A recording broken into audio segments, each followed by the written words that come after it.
新德县教育局邀请200多位偏乡的学生去看导演魏德胜上新的作品《Big》。这出电影就是咧讲儿童癌症病亡的故事，希望讲让这学生会当体会到生命的重要性。听到要来看电影，每一个学生拢笑嗨嗨。主办单位搁真大心帮忙准备爆米香、饮料给大家。其中有的学生阁是第一摆看电影，欢喜的心情直接写在面顶。我第一次来这里看电影，然后也没去过其他电影院，然后就感觉很兴奋，能来看电影。每次都要去比较远的地方看，不然就直接在家里上网看。新德县教育局邀请县内偏乡地区264位学生来电影院看魏德胜导演上新的作品《Big》。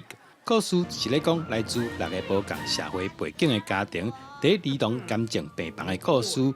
教育局指出，除了让偏乡地区的囡仔会当体验看电影以外，也对故事中了解生命的重要性。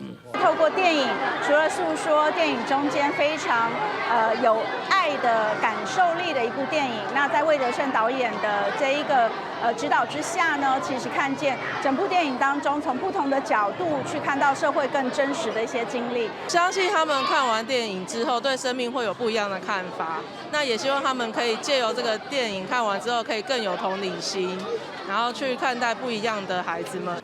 这摆邀请新德县、新埔、关西、德东等等地区7间学校，拢总264名学生，学校老师把趁机会教大家看电影的礼数，来增加囡仔的生活经验。记者杜君和新竹报道。